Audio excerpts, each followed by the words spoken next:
मैं हेमंत बघेल आप सभी का बहुत बहुत स्वागत करता हूं मेरे इस YouTube चैनल में। आज की इस वीडियो में हम लोग छत्तीसगढ़ के नदी अपवाह तंत्र से संबंधित महत्वपूर्ण तथ्यों पर चर्चा करेंगे। और यहां पर अधिकतर चीजें मैंने सीजी व्यापम और साथ ही साथ सीजीपीएससी की जो पुरानी परीक्षाएं हैं ना, उनमें जो क्वेश्चन पूछा गया है उनको मैंने लिया है। तो यहाँ पर जितने भी तथ्य हैं सभी जो है नदियों से संबंधित है, परियोजनाओं से संबंधित है, उसके अलावा जो जल प्रपात है और दूसरी चीजें जिनका संबंध नदी से है तो उससे मैंने लिया है। और नदियों से संबंधित प्रश्न एक आध पूछ ही लिया जाता है। सीजीपीएससी में तो एक दो क्वेश्चन पक्का ही होता है, बाकी सीजी व्यापम में चूंकि 15 से 20 क्वेश्चन पूछा जाता है, किसी में ज्यादा भी पूछा जाता है, तो उस हिसाब से बनता है। तो मैंने टोटल लगभग 120 पॉइंट यहां बनाए हैं पूरा नदी अपवाह तंत्र से। शुरू करते हैं। पहला यहां पॉइंट मैंने लिया है, छत्तीसगढ़ की सबसे बड़ी नदी अपवाह तंत्र महानदी अपवाह तंत्र है। इसका क्षेत्रफल 78,000 वर्ग किलोमीटर है। देखिएगा, नदी अपवाह तंत्र तो हमारे छत्तीसगढ़ में मोटा माटी 5 नदी अपवाह तंत्र है। सबसे बड़ा ये महानदी अपवाह तंत्र, उसके बाद फिर गोदावरी अपवाह तंत्र, फिर सोनगंगा अपवाह तंत्र, चौथे नंबर में नर्मदा नदी अपवाह तंत्र और पांचवें नंबर में कुछ किताबों में आपको मिल जाएगा ब्राह्मणी नदी अपवाह तंत्र।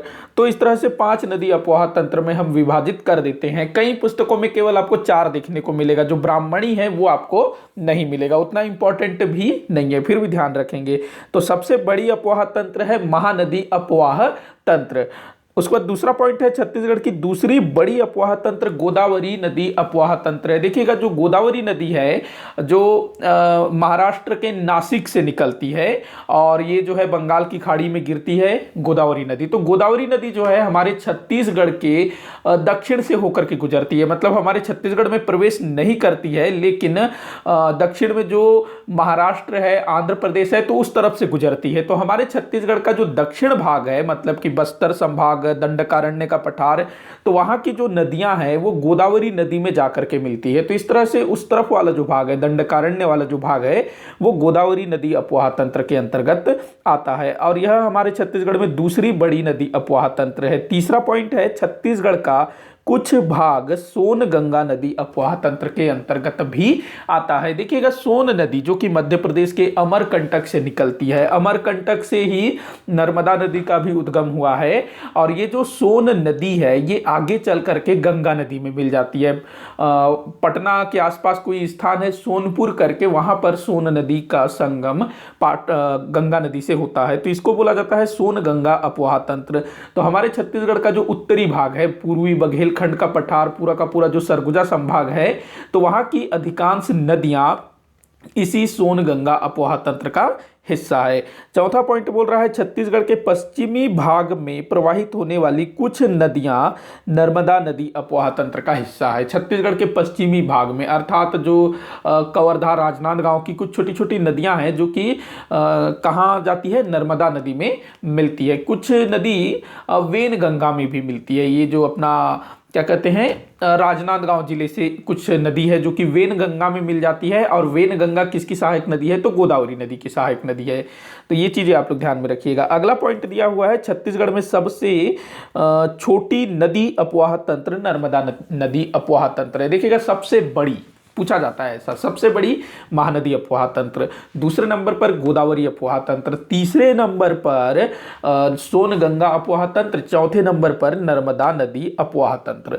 ये आप ध्यान रखेंगे, ऐसे क्रम भी पूछा जाता है। छठवां दिया हुआ है, छत्तीसगढ़ की सबसे बड़ी नदी महानदी है, वहीं छत्तीसगढ़ में बहने वाली सबसे लंबी नदी शिवनाथ नदी है। अब इस पॉइंट को समझिएगा अच्छे से कि हमारे छत्तीसगढ़ की जो सबसे बड़ी नदी है ना, वो महानदी है। महानदी जिसका उद्गम सिहावा पर्वत से हुआ है, तो ये हमारे छत्तीसगढ़ की सबसे बड़ी नदी है, बड़ी बोल रहा है। वहीं अगर पूछा जाए सबसे लंबी नदी, तो ये शिवनाथ नदी है।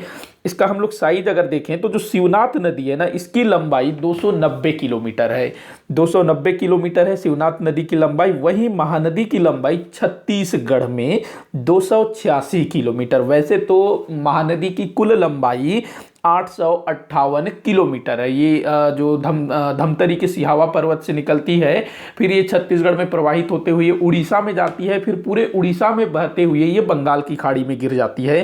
तो इसकी जो टोटल लंबाई सिहावा पर्वत से लेकर के बंगाल की खाड़ी तक 858 किलोमीटर है, लेकिन हमारे छत्तीसगढ़ में केवल 286 किलोमीटर ही प्रवाहित होती है। अगर आपसे पूछा जाता है कि छत्तीसगढ़ में बहने वाली सबसे लंबी नदी, तो वो है शिवनाथ नदी, क्योंकि वो 290 किलोमीटर बहती है और महानदी जो है मात्र 286 किलोमीटर। तो पहले नंबर पर लंबाई के मामले में शिवनाथ नदी, दूसरे नंबर में महानदी और तीसरे नंबर में आती है इंद्रावती नदी। तो ये क्रम भी आप लोगों को याद रखना है। और सबसे बड़ी नदी बोला जाएगा तो वहां आपको महानदी को टिक करना है। अगला दिया हुआ है, महानदी को छत्तीसगढ़ के जीवन रेखा कहा जाता है। जी हाँ, बिल्कुल, महानदी को छत्तीसगढ़ की जीवन रेखा, इंद्रावती को बस्तर की जीवन रेखा, रिहंद नदी को सरगुजा की जीवन रेखा, इस तरह से पूछा जाता है। महानदी को छत्तीसगढ़ की गंगा कहा जाता है, ये भी ध्यान रखेंगे, छत्तीसगढ़ की गंगा। और महानदी के तट पर राजिम, गरियाबंद में है ना राजिम, अभी कुछ दिन पहले वहां पर पुन्नी मेला का आयोजन किया गया था, राजिम पुन्नी मेला, तो उसको जो है कुंभ, अधकुंभ की संज्ञा दी गई है। महानदी का उद्गम धमतरी जिले के सिहावा पर्वत से हुआ है। सिहावा पर्वत को पहले सुक्तिमती पर्वत के नाम से जाना जाता था। तो ऐसे पुराने समय में क्या कहा जाता था, नदी हो या स्थान हो, अक्सर पूछा जाता है। तो महानदी का उद्गम कई बार पूछा जा चुका है, धमतरी जिले के सिहावा पर्वत में हुआ था। यहाँ सिहावा पर्वत में ना श्रृंगी ऋषि का आश्रम हुआ करता था। कहते हैं कि उस क्षेत्र में एक बार काफी अकाल पड़ा, पानी नहीं था, पानी नहीं गिरा, नदी नाले सब सूख गए थे। तो लोग जो है श्रृंगी ऋषि के आश्रम गए सिहावा पर्वत में, उनसे बोला, विनती की कि चारों तरफ जो है पानी की कमी हो गई है, आप कुछ करिए। तो कहते हैं कि जो श्रृंगी ऋषि थे वो उस समय तपस्या में लीन थे, साधना में लीन थे। तो वो हड़बड़ा करके उठते हैं अपनी साधना से, आंखें खोलते हैं हड़बड़ा करके कि क्या हुआ, क्या लोग शोर कर रहे हैं। तो हड़बड़ाहट में उनके पास जो कमंडल रखा गया था, जो साधु सन्यासी रखते हैं ना कमंडल, तो वो कमंडल गिर जाता है और उस कमंडल में गंगा जल था। और कहते हैं कि उसी कमंडल से महानदी का उद्गम हुआ। इसी कारण इसको जो है छत्तीसगढ़ की गंगा भी कहते हैं। देखिएगा, महानदी की कुल लंबाई 858 किलोमीटर है, किंतु यह छत्तीसगढ़ में 286 किलोमीटर प्रवाहित होती है, पीछे मैंने बताया। महानदी छत्तीसगढ़ के 9 जिलों से होकर प्रवाहित होती है। ये बड़ा इंपॉर्टेंट है, कई बार पूछा जा चुका है। सीजी व्यापम इस तरह के प्रश्न अधिकतर पूछता है। तो कहां कहां से प्रवाहित होती है, तो देखो, सबसे पहले ये महानदी जो है सिहावा पर्वत, जो कि धमतरी जिले में, वहां से निकलती है, फिर ये कांकेर जिले में जाती है, फिर बालोद जिले में, बालोद जिले से ये वापस धमतरी में आती है। उसके बाद फिर रायपुर, गरियाबंद, महासमुंद, बलौदाबाजार, जांजगीर चांपा और रायगढ़ होते हुए कहां चली जाती है, उड़ीसा में। तो इस तरह से ये 9 जिलों में प्रवाहित होती है, 9 जिले। तो ये नाम आप लोग ध्यान में रखिएगा। महानदी छत्तीसगढ़ से निकलकर उड़ीसा राज्य में प्रवाहित होती है और बंगाल की खाड़ी में मिल जाती है। देखिएगा, मैंने नदियों पर ना डिटेल में वीडियो बनाया हुआ है, डिटेल में सबको एक्सप्लेन किया है, आप लोग उसको देखिएगा अगर देखना चाहते हैं तो। और इस वाले वीडियो को आप लोग सिर्फ सुनिएगा, नोट करने की जरूरत नहीं है, सिर्फ सुनिएगा। और आपका जो भी एग्जाम हो आने वाले समय में, तो उसके 1-2 दिन पहले इसको सुन लीजिएगा, आपके लिए उतना काफी होगा। अभी तो पूरा सुनिए ही सुनिए, नोट करने की जरूरत नहीं है, लेकिन एग्जाम से 1-2 दिन पहले इसको फिर से सुनिएगा। आप लोग इसको सेव करके प्लेलिस्ट में अलग से रख सकते हैं। तो आगे बढ़ते हैं। महानदी के तट में राजिम, सिरपुर, शिवरी नारायण, चंद्रपुर, आरंग जैसे प्रसिद्ध तीर्थ स्थल है। तो अक्सर पूछा जाता है कौन सा नगर किस नदी के तट पर है। तो महानदी के तट पर 5 नगरों का नाम याद रखना है। राजिम, जहां अभी कुंभ मेला हुआ, माघ पुन्नी का मेला। उसके बाद सिरपुर, जो कि महासमुंद जिले में है। शिवरी नारायण, ये जांजगीर चांपा जिले में है। चंद्रपुर जांजगीर चांपा जिले में है। आरंग रायपुर जिले में है। आरंग, जिसको कि मंदिरों की नगरी कहा जाता है। चंद्रपुर में माता चंद्रहासिनी देवी का मंदिर है। शिवरी नारायण में क्या है, शिवरी नारायण में यहाँ पर जो सबरी जी हैं, उन्होंने राम जी के जूठे, जो माता सबरी हैं, उन्होंने अपने जूठे बेर राम जी को खिलाए थे। सिरपुर में लक्ष्मण मंदिर है। राजिम में राजीव लोचन मंदिर है। तो ये तमाम बातें ध्यान रखेंगे। अगला दिया हुआ है महानदी छत्तीसगढ़ के मैदान का निर्माण करती है। देखो जो हम बोलते हैं ना छत्तीसगढ़ का मैदान, पिछले वाले वीडियो में मैंने बताया था, तो जो छत्तीसगढ़ का मैदान है उसका निर्माण महानदी और उसकी सहायक नदियों द्वारा किया जाता है। अगला दिया हुआ है महानदी का नाम सिहावा पर्वत में रहने वाले ऋषि श्रृंगी ऋषि के प्रिय शिष्य महानंदा के नाम पर पड़ा। कहते हैं कि श्रृंगी ऋषि का कोई शिष्य थे जिनका नाम था महानंदा, तो उन्हीं के नाम पर इस नदी का नाम महानदी पड़ा। वैसे इस नदी का प्राचीन समय में अलग अलग नाम था, जैसे कि महाश्वेता, कनकनंदिनी, इस टाइप से। महानदी में 3 स्थलों पर त्रिवेणी संगम बनता है। त्रिवेणी संगम क्या होता है? ऐसा स्थान जहां पर 3 नदियों का संगम होता हो उसको त्रिवेणी कहा जाता है। जैसे कि जो इलाहाबाद है ना, प्रयागराज, कहते हैं वहां पर भी 3 नदियों का संगम होता था, एक गंगा, दूसरी यमुना और तीसरी सरस्वती नदी। सरस्वती नदी जो कि अभी लुप्त हो गई है, तो उसको त्रिवेणी संगम कहा जाता है। वैसे ही हमारे छत्तीसगढ़ में भी 4 स्थानों पर त्रिवेणी संगम का निर्माण होता है, जिनमें से 3 तो महानदी पर है। कौन कौन सा देख लेते हैं। राजिम जो कि गरियाबंद में है, तो राजिम में महानदी के साथ पैरी और सोंढूर नदी का संगम होता है। दूसरा त्रिवेणी संगम है शिवरी नारायण जांजगीर चांपा में। यहाँ महानदी के साथ शिवनाथ और जोंक नदी का संगम होता है। उसके बाद देखिएगा तीसरा जो है चंद्रपुर, ये जांजगीर चांपा में है। चंद्रपुर भी महानदी के साथ मांड और लात नदी का संगम होता है, तो ये त्रिवेणी संगम। इसके अलावा जो चौथा संगम है वो राजनांदगांव जिले के खैरागढ़ में है। खैरागढ़ में ना 3 नदियों का संगम होता है, आभनेर, मुस्का और पिपरिया। अगला देखते हैं 18वां, छत्तीसगढ़ के अधिकांश नदियां महानदी अपवाह तंत्र का ही हिस्सा है। क्या बोल रहा है? हाँ, छत्तीसगढ़ में ना जितनी नदियां हैं उनमें से अधिकतर, मतलब बहुत सारी नदियां जो हैं महानदी अपवाह तंत्र का हिस्सा है। मतलब ये सबसे बड़ी अपवाह तंत्र है, तो अधिकतर नदियां इसी में मिलती है। अगला दिया हुआ है महानदी की प्रमुख सहायक नदियों में शिवनाथ सबसे बड़ी व लंबी नदी है। काफी बार पूछा गया है कि महानदी की सबसे बड़ी और सबसे लंबी नदी कौन सी है, तो शिवनाथ नदी।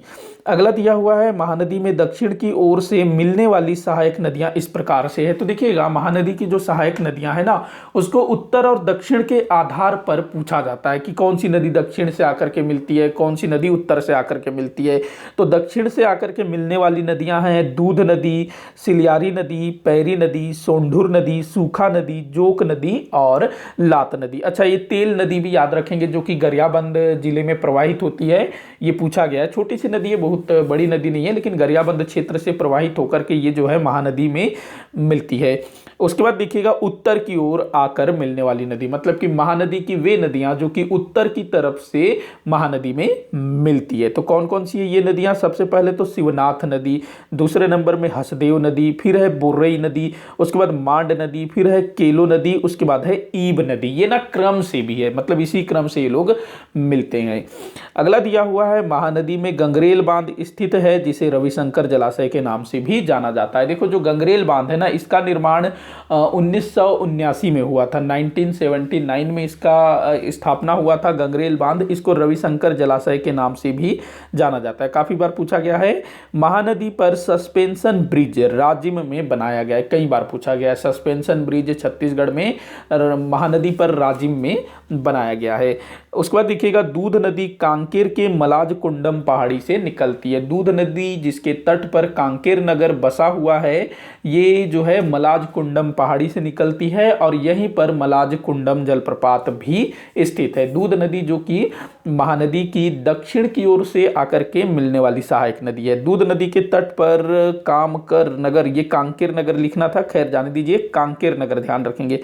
पैरी नदी पर सीकासार परियोजना स्थित है। पैरी नदी जो कि राजिम में महानदी से मिलती है ना, यहाँ पर सीकासार परियोजना है, ध्यान रखना। छत्तीसगढ़ के मैदान का संपूर्ण भाग महानदी अपवाह तंत्र के अंतर्गत आता है। देखो इस तरह से प्रश्न लोग पूछा गया है, तो मैंने क्योंकि ना देखिएगा जो कई सारे लोग बोल रहे हैं कि इसको एमसीक्यू फॉर्मेट में बनाना ज़्यादा अच्छा होता है, ऐसा बोल रहे हैं। तो देखिएगा एमसीक्यू बनाने में ना ज़्यादा समय लग जाता है और ये थोड़ा कम समय में बन जाता है। मेरे पास थोड़ा सा भी जो है समय की कमी है और मैं किसी को टाइपिंग करने के लिए तैयार कर रहा हूँ और टाइपिंग करने वाले मुझे मिल जाते हैं, तो फिर एमसीक्यू वाला वीडियो भी आएगा। लेकिन फिर भी एमसीक्यू वाले जो वीडियो है ना वो काफ़ी कम ही आएगा, दूसरे सब्जेक्ट के आ सकते हैं ज़्यादा, क्योंकि आप लोग बोल रहे हैं ना बाकी दूसरे सब्जेक्ट को भी करवाइए, तो दूसरे सब्जेक्ट का मैं करवाऊंगा, क्योंकि छत्तीसगढ़ सामान्य अध्ययन से मेरे पास और भी मटेरियल है, आप लोग उसको देख सकते हैं।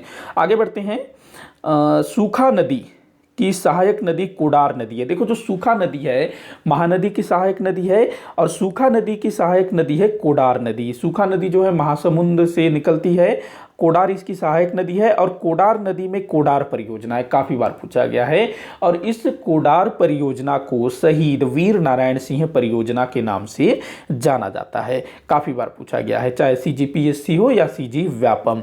अगला दिया हुआ है शिवनाथ नदी, जो कि वहाँ नदी की सबसे, अच्छा ये ना महानदी होना था मेरे ख्याल से। शिवनाथ नदी महानदी की सबसे बड़ी सहायक नदी है, राजनांदगांव, दुर्ग, बेमेतरा, मुंगेली, बिलासपुर, बलौदा बाजार और जांजगीर चांपा जिले में प्रवाहित होती है। देखिएगा, शिवनाथ नदी जो है ना, ये 7 जिलों से होकर के प्रवाहित होती है। सबसे पहले राजनांदगांव, उसके बाद ये दुर्ग जिले में प्रवाहित होती है। दुर्ग नदी ना इसी शिवनाथ नदी के तट पर है। राजनांदगांव, फिर उसके बाद दुर्ग, उसके बाद बेमेतरा, फिर मुंगेली, मुंगेली से बिलासपुर, फिर बलौदा बाजार, उसके बाद 7वां जिला होता है जांजगीर चांपा, और जांजगीर चांपा के सिवरी नारायण में महानदी से मिल जाती है। तो आप लोगों को ये ध्यान रखना है कि कौन सी नदियां किन किन जिलों से होकर के प्रवाहित होती है। अधिकतर बड़ी नदियों के बारे में ही आप लोगों को ध्यान रखना है, बाकी छोटी छोटी नदियां उतनी इंपॉर्टेंट नहीं है इस मामले में। अगला दिया हुआ है मोंगरा बैराज परियोजना शिवनाथ नदी में है। मोंगरा बैराज, रूसे, धारा, मरियामोती, सुरही, ये सब परियोजना जो है राजनांदगांव जिले में स्थित है। तो मोंगरा बैराज जो है शिवनाथ नदी में स्थित है, राजनांदगांव जिले में। अगला दिया हुआ है प्राचीन छत्तीसगढ़। छत्तीसगढ़ में अच्छा हाँ, प्राचीन छत्तीसगढ़ जो है छत्तीसगढ़ में विभाजित था, मतलब 36 किलो में विभाजित था। इन 36 किलो को शिवनाथ नदी 18 गढ़ों में विभाजित करती थी। तो ये भी काफी बार पूछा गया है। हमारे छत्तीसगढ़ का नामकरण जो है 36 किलो के आधार पर पड़ा है। 36 किले अर्थात 36 गढ़, इसी के आधार पर हमारे छत्तीसगढ़ को छत्तीसगढ़ कहा गया।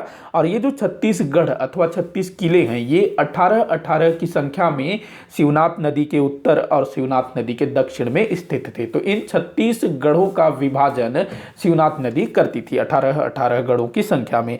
काफी बार पूछा गया है। शिवनाथ नदी के तट पर मदकू द्वीप मुंगेली जिले में स्थित है, जहां ईसाइयों का प्रसिद्ध मेला लगता है, मतलब कि ये क्रिश्चियन लोगों से संबंधित है। मदकू द्वीप जो कि शिवनाथ नदी के तट पर मुंगेली जिले में स्थित है। शिवनाथ नदी की सहायक नदियां, जो दक्षिण से आकर के मिलने वाली सहायक नदियां, तो खरखरा है, खारून है, तांदुला है और जमुनिया। तो ध्यान रखेंगे, ये सब शिवनाथ नदी की सहायक नदियां हैं जो दक्षिण से आकर के मिलती है। सीधा सीधा आपको पूछ देगा कि कौन सी नदी शिवनाथ नदी की दक्षिण से आकर के मिलने वाली सहायक नदी नहीं है। इन चारों में से कोई एक के जगह दूसरा दे देगा। तो खरखरा, खारून, तांदुला और जमुनिया। खारून नदी के तट पर रायपुर नगर बसा हुआ है।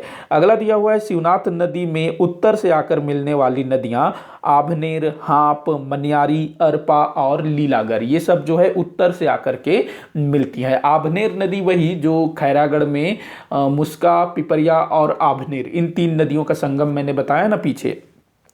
शिवनाथ नदी के तट पर दुर्ग नगर बसा हुआ है, बताया मैंने पीछे। खैरागढ़ में आभनेर, मुस्का और पिपरिया 3 नदियों का संगम होता है। तो हमारे छत्तीसगढ़ में त्रिवेणी संगम 4 स्थानों पर बनता है। अगला दिया हुआ है लीलागर नदी का प्राचीन नाम निडिला है। काफी बार पूछा जा चुका है कि किस नदी का प्राचीन नाम निडिला है।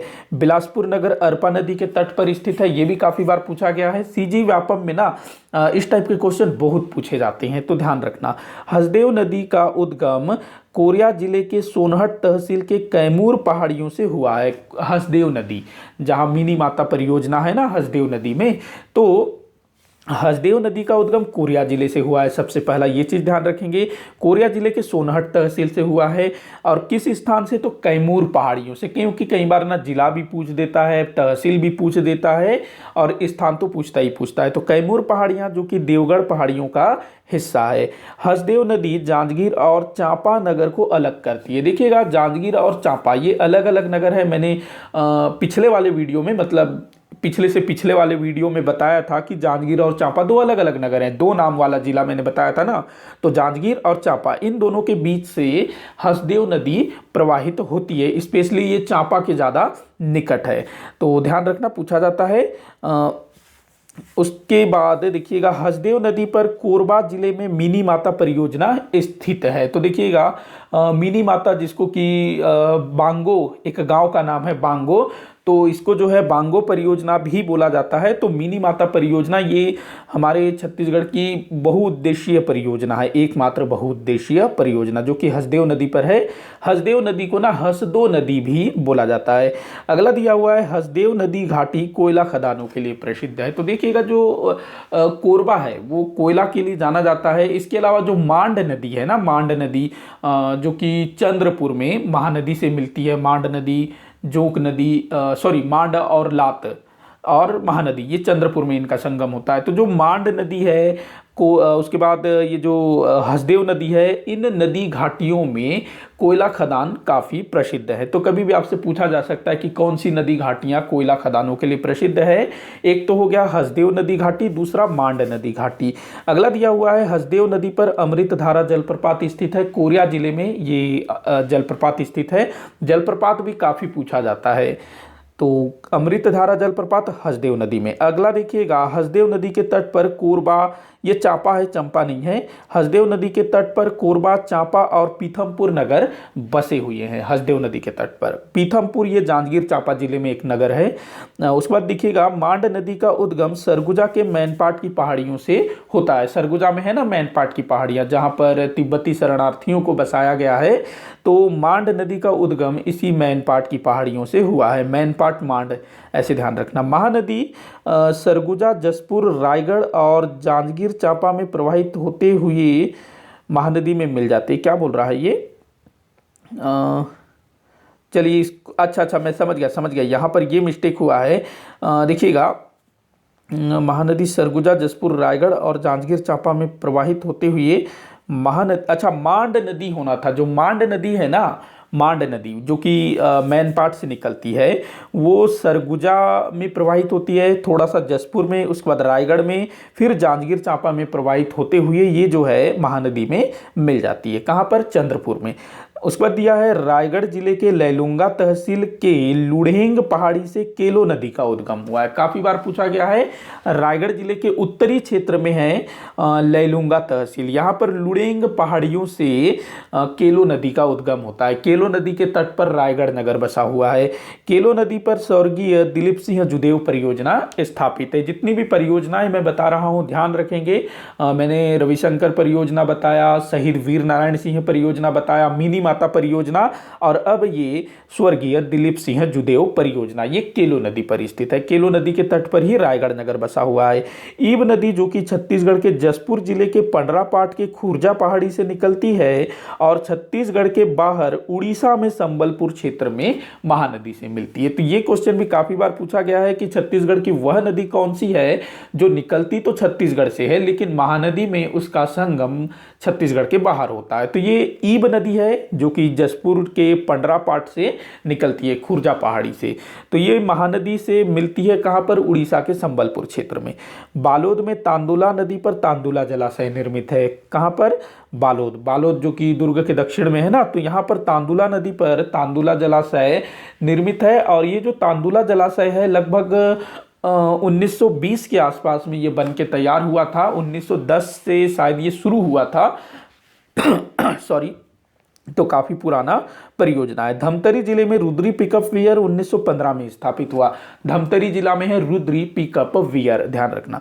रायपुर नगर खारून नदी के तट पर स्थित है, बसा हुआ है रायपुर नगर जो कि हमारे छत्तीसगढ़ की राजधानी है। छोटी नर्मदा, आगर, टेसुआ और घोगा मनियारी नदी की सहायक नदियां हैं। देखो छोटी नर्मदा जो कि बेलपान से निकलती है, आगर, टेसुआ और घोगा, ये सब जो है मनियारी नदी की सहायक नदियां हैं। मनियारी नदी किसकी सहायक नदी है? तो शिवनाथ नदी की सहायक नदी है। छोटी नर्मदा का उद्गम बेलपान नामक स्थान से हुआ। ये पूछा हुआ है इसीलिए मैंने इसको यहाँ शामिल किया। अरपा नदी का उद्गम खोंडरी खोंगसरा की पहाड़ियों से हुआ है। अटपटा सा नाम है लेकिन काफी बार पूछा गया है। अरपा नदी का उद्गम जो है खोंडरी खोंगसरा की पहाड़ियों से हुआ है। उसके बाद देखिएगा खारंग नदी, जो कि अरपा नदी की सहायक नदी है, जिस पर संजय गांधी परियोजना स्थापित है। इसे खूंटा घाट बांध के नाम से भी जाना जाता है। देखो संजय गांधी परियोजना, उसके बाद ना मनियारी नदी में ना राजीव गांधी परियोजना। राजीव गांधी और संजय गांधी दोनों भाई थे ना। तो संजय गांधी परियोजना कहाँ पर है? खारंग नदी में, जो कि अरपा की सहायक नदी है, और इसको स्थानीय नाम जो है खूंटा घाट बांध के नाम से इसको जाना जाता है। अरपा नदी में भैंसाझार परियोजना स्थित है, ये भी इंपॉर्टेंट है। उसके बाद देखिएगा मनियारी नदी पर राजीव गांधी परियोजना स्थित है, जिसे खुड़िया बांध के नाम से जाना जाता है। खारंग नदी में संजय गांधी परियोजना, जिसको कि खूंटा घाट के नाम से जानते हैं। मनियारी नदी में राजीव गांधी परियोजना, जिसको कि खुड़िया बांध के नाम से जाना जाता है। अगला दिया हुआ है कोइराज और कुटकुट मर्डर नदी की सहायक नदियां। माफी चाहूंगा, ये ना मांड नदी है। क्या है? मांड, जो कि मैन पार्ट से निकलती है ना, मांड नदी। तो कोइराज और कुटकुट मांड नदी की सहायक नदियां हैं। तो यहाँ पर सुधार लेंगे मांड नदी। मांड नदी कहाँ महानदी से मिलती है? तो चंद्रपुर में जांजगीर चांपा, मांड नदी, महानदी और लात नदी। उसके बाद देखिएगा गज, अहिरण, जटाशंकर, चोरनाई, तान, झिंक, उतेम, ये हसदेव नदी की सहायक नदियां हैं। ये किसी पेपर में पूछा गया था, सब मतलब 4 या 5 दिया गया था कि कौन सी हसदेव नदी की सहायक नदी है। तो इनको याद रखना, गज, अहिरण, जटाशंकर, चोरनाई, तान, झिंक, उतेम, ये सब जो है हसदेव नदी की सहायक नदियां हैं। बिलासपुर जिले का प्राचीन नगर मल्हार लीलागर नदी के तट पर स्थित है। देखो जो मल्हार, जिसको कि मलालपत्तनम के नाम से भी जाना जाता था, और जो लीलागर नदी है ये प्राचीन समय में निडिला के नाम से जानी जाती थी। ये किसकी सहायक नदी है? तो शिवनाथ की सहायक नदी है। सरगुजा की जीवन रेखा रिहंद को कहा जाता है, जैसे कि छत्तीसगढ़ की जीवन रेखा महानदी, बस्तर की जीवन रेखा इंद्रावती। रिहंद नदी को रेंड और रीवा के नाम से भी जाना जाता है। इसको रेंड नदी भी बोला जाता है, रीवा नदी भी बोला जाता है। रिहंद नदी सोन गंगा अपवाह तंत्र का हिस्सा है, जो मैंने बताया ना शुरू में, सोन गंगा अपवाह तंत्र। रिहंद नदी का उद्गम मातीरिंगा, ये टी हो गया है, ये ती होगा, माटीरिंगा नहीं, मातीरिंगा। रिहंद नदी का उद्गम मातीरिंगा की पहाड़ियों से हुआ है। उद्गम स्थल बहुत पूछता है, कई बार तो जोड़ी मिलाओ के रूप में दे देगा। अगला दिया हुआ है रिहंद नदी पर गोविंद बल्लभ पंत जलाशय स्थापित है, जो कि उत्तर प्रदेश के मिर्जापुर में स्थित है। देखिएगा जो रिहंद नदी है ना, ये सोन नदी की सहायक नदी है, और ये जो है उत्तर की ओर बहते हुए उत्तर प्रदेश में प्रवेश करती है, और वहाँ मिर्जापुर जिले में ये जो है सोन नदी में मिल जाती है। तो उत्तर प्रदेश में ही गोविंद बल्लभ पंत जलाशय स्थापित है, मिर्जापुर में। सरगुजा संभाग की अधिकांश नदियां सोन गंगा अपवाह तंत्र का हिस्सा है। तो सरगुजा संभाग, जिसमें 5 जिले हैं ना, सरगुजा हो गया, जसपुर हो गया, सूरजपुर, बलरामपुर और कोरिया, तो यहाँ की अधिकांश नदियां जो है सोन गंगा अपवाह तंत्र का हिस्सा है, चाहे वो रिहंद नदी हो या कन्हार नदी हो। लेकिन किंतु मांड नदी, ईब नदी और हसदेव नदी ये सरगुजा क्षेत्र से निकलने के बावजूद महानदी से मिलती है। तो ध्यान रखना, ये जो 3 नदियां हैं जो कि सरगुजा क्षेत्र से निकलती है लेकिन महानदी में आकर के मिलती है। कन्हर नदी, ये कन्हर नहीं है, कन्हार है। कन्हार नदी का उद्गम जसपुर जिले की खुड़िया पठार से हुआ है, कन्हार नदी, और ये भी जो है सोन नदी की सहायक नदी है। तो कन्हार नदी, ये नीचे मैंने सही लिखा है। कन्हार नदी पर प्रसिद्ध कोठली जलप्रपात स्थित है। ध्यान रखेंगे, कोठली जलप्रपात काफी बार पूछा गया है। हसदेव नदी में मैंने बताया अमृतधारा जलप्रपात। तो कन्हार नदी पर प्रसिद्ध कोठली जलप्रपात स्थित है। रिहंद नदी के तट पर सरगुजा जिले में महेशपुर नामक पुरातात्विक स्थल स्थित है। महेशपुर जो कि पुरातात्विक दृष्टिकोण से काफ़ी महत्वपूर्ण है, यहाँ उत्खनन भी हुआ है। तो ये जो है रिहंद नदी के तट में सरगुजा जिले में स्थित है। अगला दिया हुआ है रिहंद नदी पर घुनघुट्टा, मोरनी, महान और सूर्या परियोजना संचालित है रिहंद नदी में। तो रिहंद नदी में ये 4 परियोजनाएं, एक मैंने आगे बताया गोविंद बल्लभ सागर परियोजना, तो वो तो आपका उत्तर प्रदेश में, लेकिन छोटी छोटी कुछ परियोजनाएं हैं, घुनघुट्टा, मोरनी, महान और सूर्या परियोजनाएं संचालित है। ये ना रिहंद नदी की सहायक नदियां हैं, तो उनमें ये परियोजनाएं संचालित है। नर्मदा नदी अफवाह तंत्र के अंतर्गत छत्तीसगढ़ के पश्चिमी भाग में प्रवाहित होने वाले बंजर और ताड़ा नदियां जो कवर्धा जिले से निकलती है, नर्मदा नदी में मिलती है। तो ये 2 नदियों के नाम पूछा गया है, बंजर और ताड़ा, जो कि नर्मदा नदी अफवाह तंत्र का हिस्सा है, या फिर कहेंगे ये पश्चिम की ओर प्रवाहित होती है। इंद्रावती का प्राचीन नाम मंदाकिनी मिलता है। इंद्रावती जो कि बस्तर की जीवन रेखा है, दंडकारण्य क्षेत्र में प्रवाहित होती है। इंद्रावती नदी में प्रसिद्ध चित्रकूट जलप्रपात स्थित है। चित्रकूट जलप्रपात जिसको कि भारत का नियाग्रा कहा जाता है, काफी बार पूछा गया है। इंद्रावती नदी का उद्गम मुंगेर पर्वत कालाहांडी जिला उड़ीसा से हुआ है। मतलब इसका उद्गम जो है छत्तीसगढ़ में नहीं है, ये छत्तीसगढ़ के बाहर उड़ीसा से निकलता है। उड़ीसा का एक जिला है कालाहांडी, वहां पर मुंगेर पर्वत से। कई बार पूछा गया है कि कौन सी नदी का उद्गम छत्तीसगढ़ में नहीं है, तो एक हो गया आपका इंद्रावती, एक हो गया सबरी नदी, जो कि बस्तर क्षेत्र में प्रवाहित होते हैं दोनों ही। बस्तर संभाग की जीवन रेखा इंद्रावती को माना जाता है। छत्तीसगढ़ का दक्षिणी भाग है जो कि दंडकारण्य के पठार के रूप में जाना जाता है, गोदावरी अफवाह तंत्र का हिस्सा है। मतलब कि जो दंडकारण्य का पठार है ये छत्तीसगढ़ का दक्षिणी भाग है और इसकी सभी नदियां गोदावरी अफवाह तंत्र का हिस्सा है। गोदावरी अफवाह तंत्र छत्तीसगढ़ में दूसरा बड़ा नदी अफवाह तंत्र है। सबसे बड़ी नदी अफवाह तंत्र महानदी, उसके बाद गोदावरी, उसके बाद सोनगंगा, उसके बाद नर्मदा। सबरी नदी जिसका उद्गम, ये शक्कर का स आएगा, सबरी नदी जिसका उद्गम उड़ीसा के कोरापुट क्षेत्र से हुआ है, कोलाब नदी के नाम से भी जाना जाता है। तो सबरी नदी और इंद्रावती नदी ये दोनों जो हैं उड़ीसा से निकलती है। तो सबरी नदी को ना कोलाब नदी के नाम से भी जाना जाता है। इंद्रावती नदी के तट पर जगदलपुर, बारसूर और भोपालपट्टनम नगर बसे हुए हैं। जगदलपुर जो कि बस्तर जिले का जिला मुख्यालय है, बारसूर जो कि क्या कहते हैं नाग शासकों की राजधानी थी। वहाँ काफ़ी सारे हैं ना पुरातात्विक महत्व की चीज़ें, जैसे कि चंद्रादित्येश्वर तालाब, चंद्रादित्येश्वर मंदिर, मामा भांजा मंदिर, गणेश प्रतिमा, ये सब बारसूर में है। तो इंद्रावती नदी के तट पर स्थित है। वैसे बहुत ज़्यादा निकट नहीं है, थोड़ा दूरी में है, शायद 4-5 किलोमीटर दूर है, लेकिन किताबों में ऐसा दे देता है कि बारसूर उसके पास है।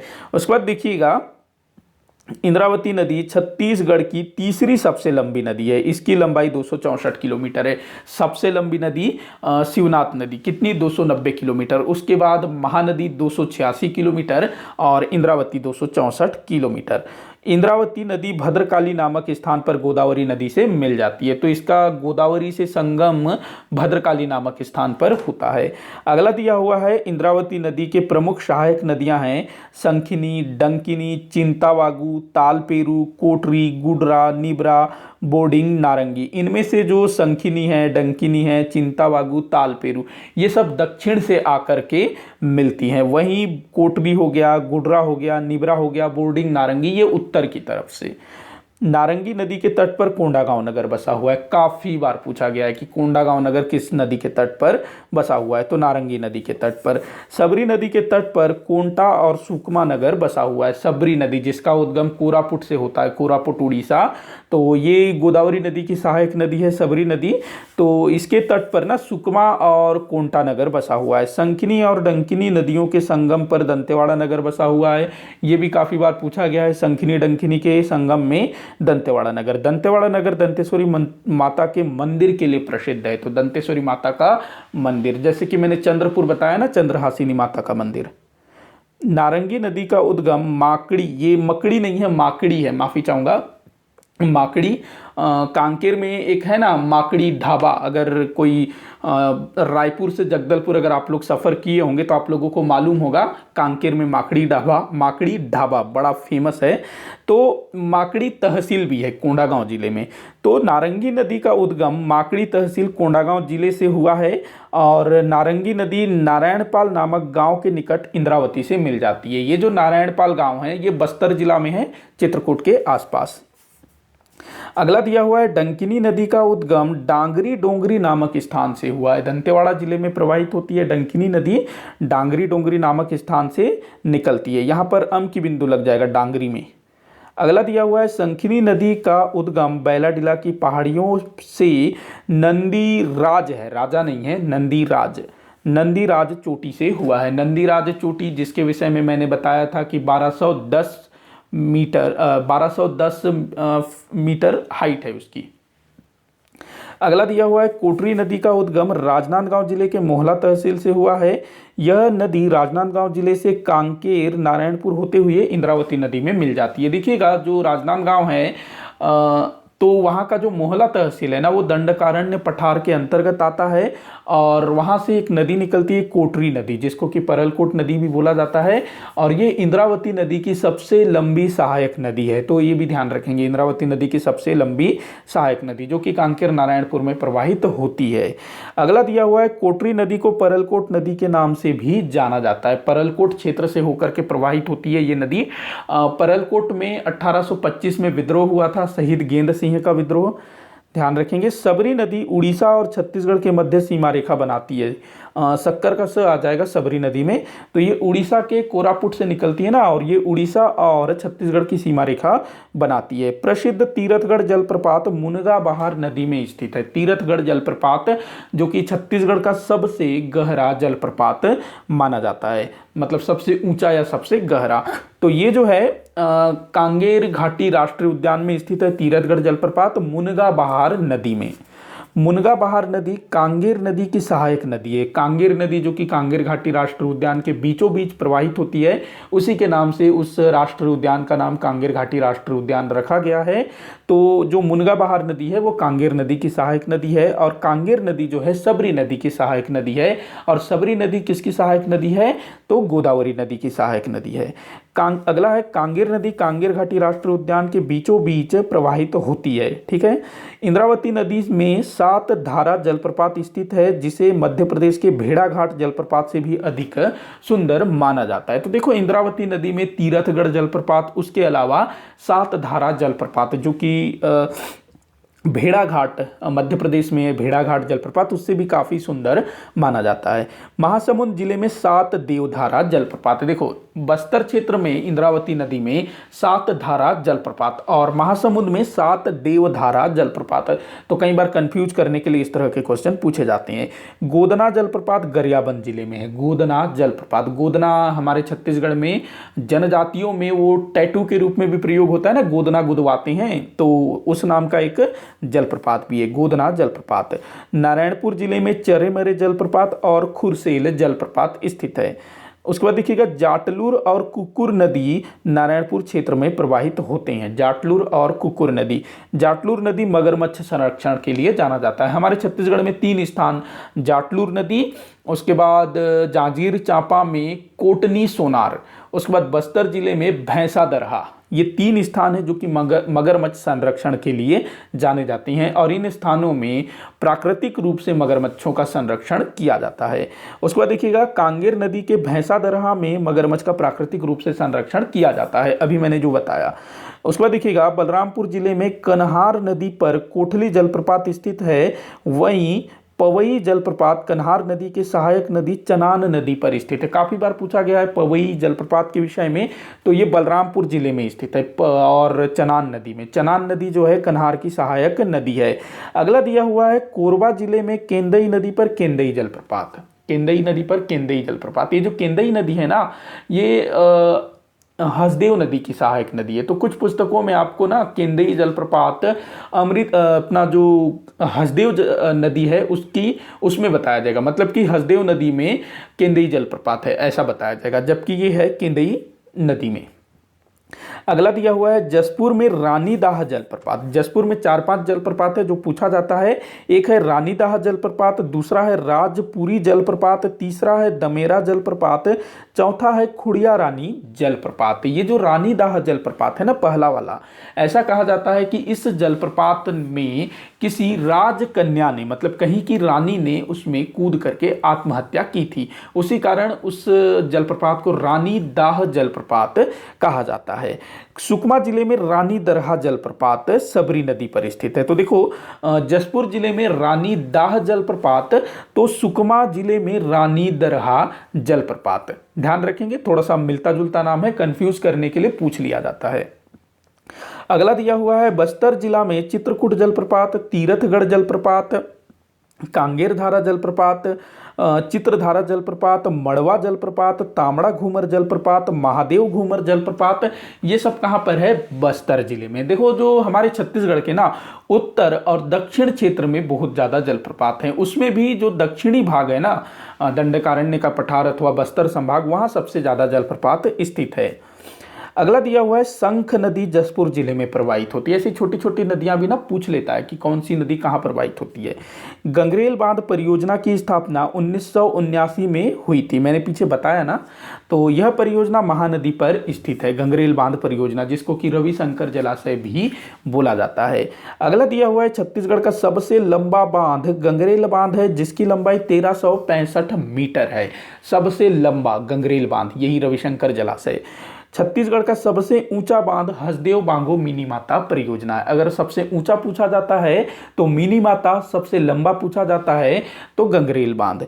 छत्तीसगढ़ की एकमात्र बहुउद्देशीय परियोजना हसदेव बांगो मिनी माता परियोजना है। बहुउद्देशीय परियोजना से तात्पर्य उसका अलग अलग बहुत सारे काम में यूज लेना। अगला दिया हुआ है मिनी माता परियोजना की स्थापना 1967 में हुई थी, तो इसकी स्थापना 1967 में, और 1979 में गंगरेल बांध की स्थापना।